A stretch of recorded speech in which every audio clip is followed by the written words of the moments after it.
पिछले 17 सालों में जो आपने सेवा ली विद्यालय में, और आज आप कह रहे हैं कि हम योग्य नहीं हैं, हम राज्यकर्मी नहीं हैं, तो आपने क्या सोचकर हमसे विधानसभा का इलेक्शन करवाया, लोकसभा का इलेक्शन करवाया? सरकार बोल रही है कि जो नया नियमावली आई है वह शिक्षा में जो है बहुत सुधार करेगी। कुछ सुधार नहीं होने वाला। क्या स्टेट परीक्षा लेकर के जो नियमावली बनाई गई, इतने दिन से शिक्षक हमारे परीक्षा से पास करके आए हैं, दक्षता पास करके आए हैं, जो पढ़ा रहे हैं, तो क्या इतने दिन से क्यों सरकार पढ़वा रही थी?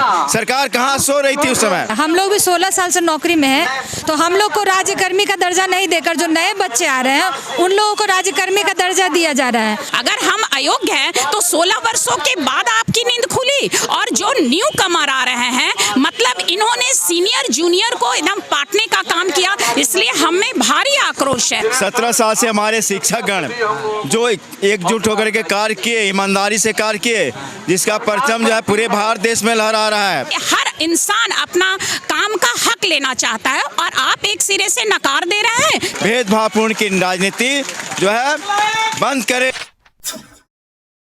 नमस्कार, मैं अभिषेक और आप देखना शुरू कर चुके थे एक्टिविस्ट। देखिए अभी मौजूद है राजधानी पटना के गर्दनी बाग में, और यहाँ पे जो लोग यहाँ पे आप देख सकते हैं, यहाँ पे जो लोग बैठे हुए हैं, बिहार माध्यमिक शिक्षक संघ के जो लोग हैं, जो जितने भी जो टीचर हैं वे लोग यहाँ पे बैठे हुए हैं, जितने जो लोग शिक्षक हैं यहाँ पे बैठे हुए हैं। आपको दिखा दें कैमरा के माध्यम से कि यहाँ से लेकर के और यहाँ तक जो लोग हैं धारणा दे रहे हैं। हम इन लोगों से बातचीत करें कि ये लोग क्यों धारणा दे रहे हैं। आइए तो इन लोगों से बातचीत करते हैं। आप लोग धारणा दे रहे हैं, आप लोग की मुख्य मांगे क्या है? हम लोगों की मुख्य मांगे हैं कि बीपीएससी से जो परीक्षा ली जा रही है उसे स्थगित की जाए। यह अन्यायपूर्ण नियमावली है। 17 साल से हमारे शिक्षकगण जो एकजुट होकर के कार्य किए, ईमानदारी से कार्य किए, जिसका परचम जो है पूरे भारत देश में लहरा रहा है। हर परीक्षा में हम लोग सफल होते हैं। हमारे बच्चे अन्य देशों राज्यों की तुलना में अच्छे मार्क से उत्तीर्ण हो रहा है। सबसे पहले हम लोग रिजल्ट दे रहे हैं। आज क्या त्रुटि आ गई, क्या खामियां हैं कि जितने दिन से जो स्टेट पास लोग शिक्षक हैं उनके बीपीएससी की परीक्षा लेने की आवश्यकता पड़ गई।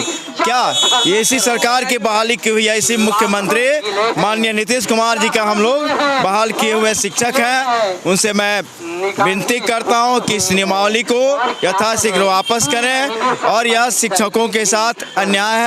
भेदभावपूर्ण की राजनीति जो है बंद करें, नहीं तो यह सरकार के लिए बहुत ही चुनौतीपूर्ण साबित होगा।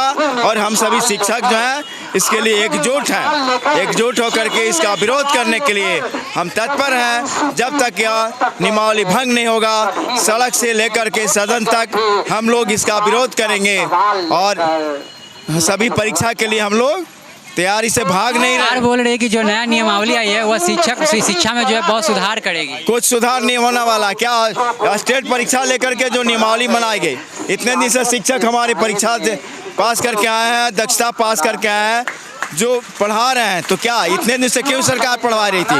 सरकार कहाँ सो रही थी उस समय? क्यों नहीं ध्यान दी उस समय? क्यों नहीं हटाई नया बर्खास्त की शिक्षकों को? जो आज सबसे अच्छे आपका यूपीएससी का रिजल्ट हो, बीपीएससी का हो, सभी रिजल्ट में हमारे विद्यालय के शिक्षक जो हैं, बिहार राज्य के शिक्षक सार्थक सिद्ध हो रहे हैं, सफल हो रहे हैं। तो फिर इसमें क्या खामियां हैं? किस प्रकार के चुनौती का सामना करने के लिए हम लोग तैयार हैं।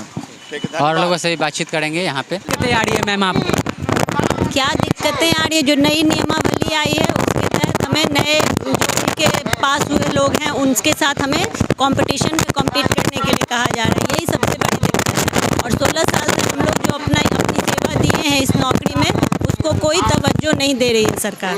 सरकार तो बोल रही कि हम शिक्षा में ये सब सुधार करने के लिए कर रहे हैं। जैसे बाहरी लोगों को पता नहीं चल रहा है, जैसे मान लीजिए कि कोई सचिवालय सहायक है तो उसको प्रोन्नति देना है तो उसका डिपार्टमेंटल एग्जाम हो रहा है। हम लोग भी 16 साल से नौकरी में हैं, तो हम लोग को राज्यकर्मी का दर्जा नहीं देकर जो नए बच्चे आ रहे हैं उन लोगों को राज्यकर्मी का दर्जा दिया जा रहा है। तो हम लोग भी एग्जाम देकर आए। हम लोग ये पूछना चाहते हैं कि जो हम पुराने टीचर वो हम लोग को राज्यकर्मी का दर्जा कैसे मिलेगा? राज्यकर्मी का आप दर्जा के लिए कर रही हैं, और जो बीपीएससी वाला जो नियमावली, जो नया नियमावली आया उसमें बीपीएससी के लिए नियमावली जो आया, तो ये सरकार 16 साल के बाद क्यों जगी? इसके पहले जब हम भर्ती हुए, शिक्षक भर्ती उन्होंने लिया, तो बहुत तरह की परीक्षा पास करके जो हम लोग काम किए पिछले 16-17 सालों से, उसको वो नेस्तनाबूद करने का मंशा रखने जा रही है। इसलिए हम शिक्षकों में भारी आक्रोश है। वो 17 साल का जो सीनियरिटी है उसको आपने को नेस्तनाबूद करना चाह रही है, मिटाना चाह रही है। इसलिए हम में आक्रोश है। हम लोग बीपीएससी की परीक्षा देने से पीछे नहीं हट रहे हैं, लेकिन हम लोग उनसे जवाब लेना चाह रहे हैं कि पिछले 17 सालों में जो आपने सेवा ली विद्यालय में, और आज आप कह रहे हैं कि हम योग्य नहीं है, हम राज्यकर्मी नहीं है, तो आपने क्या सोचकर हमसे विधानसभा का इलेक्शन करवाया, लोकसभा का इलेक्शन करवाया, जनगणना एक बार करवा चुके हैं। आए दिन विद्यालय में परीक्षाएं होती है, बीपीएससी की, यूपीएससी की, और जो भी। तो अगर हम अयोग्य हैं तो इन अयोग्य के हाथों में आपने शिक्षा विभाग को क्यों ये किया, धोखा दिया? अगर हम अयोग्य हैं तो 16 वर्षों के बाद आपकी नींद खुली, और जो न्यू कमर आ रहे हैं, मतलब इन्होंने सीनियर जूनियर को एकदम पाटने का काम किया। इसलिए हमें भारी आक्रोश है। सुबह प्रातःकालीन विद्यालय में हम लोग योग काम करके तब यहाँ धरना स्थल पर आए हैं शांति से, चूंकि हम लोग मतलब अहिंसा का रुख नहीं अख्तियार होंगे। ये बिहार बुद्ध की धरती है। हम शांति से सरकार को ये बताना चाह रहे हैं कि हमारा हक आप क्यों छीन रहे हैं। क्या हम में कमी थी तो आपने इतनी परीक्षाएं लेके हमको भर्ती कैसे की? हम लोगों को बीपीएससी एग्जाम देने से दिक्कत नहीं हो रही है, दिक्कत उनकी मंशा को लेकर है कि आप राज्यकर्मी नहीं है। क्या लगता है मैम, यहाँ पे आप धरना दे रही है, इससे जो है सरकार जो है कुछ एक्शन लेगी कि उनको ये जो आपकी बातें जो समझ में आएगी, सुनाई देगी? नहीं, आपका प्रश्न हद तक बहुत अच्छा है कि क्या इस धरने से उनके कानों पे जू रेगेगा?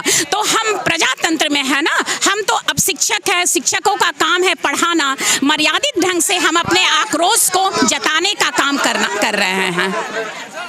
आगे आपका कदम क्या होगा सरकार ने?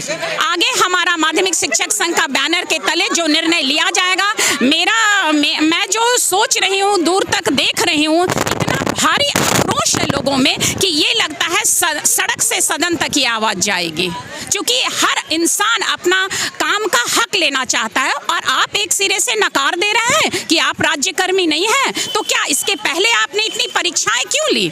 अगर हम अयोग्य हैं तो हमसे बिहार विद्यालय परीक्षा समिति समय पर रिजल्ट लेता है और सरकार अपना पीठ थपथपाती है, जबकि माध्यम हम हैं। क्यों राज्यकर्मी का दर्जा नहीं देना चाहती है सर? तो इसका जवाब तो आप जो मुझसे पूछ रहे हैं, ये माननीय नीतीश बाबू इसका यथोचित उत्तर दे सकते हैं कि हम में आखिर 16 वर्षों के बाद कौन सी ऐसी कमी देखी उन्होंने जो आज ये स्टेटमेंट आ रहा है कि आप राज्यकर्मी नहीं है। हमारे बच्चे पूछते हैं कि आप कहाँ जा रहे हैं, तो हम लोग धरना प्रदर्शन किस लिए? क्योंकि हम सरकार हमको कर्मी मान ही नहीं रही है। तो आप फिर इतने दिनों तक मेरा दोहन क्यों किया? क्योंकि याद रखिए, आप हमारे माननीय मुख्यमंत्री हैं। आप शिक्षकों की आवाज को सुनिए, समझिए और ये निर्णय लीजिए जो हमारे भविष्य के लिए सकारात्मक हो। तो आपने देखा कि इन लोगों को साफ तौर पे कहना है कि हमें बस राज्यकर्मी का दर्जा चाहिए, क्योंकि हम जो है 15 साल से 16 साल से जो है अपना काम, पढ़ाने का काम जो है अच्छे ढंग से कर रहे हैं। कभी सरकार जो है गन्ना के लिए बोल देती है, कभी कुछ के लिए बोलती है, कभी अनेकों तरह के जो हमको काम सौंप दिए, हम वह काम को जो है अच्छे ढंग से उनको करके भी देते हैं, फिर भी जो है हम लोगों को जो है राज्यकर्मी का दर्जा नहीं मिल रहा है। बहरहाल आप क्या सोचते हैं, अपनी प्रतिक्रिया कमेंट बॉक्स में दीजिएगा। मैं अभिषेक कुमार, आप देख रहे थे द एक्टिविस्ट। बहुत बहुत धन्यवाद।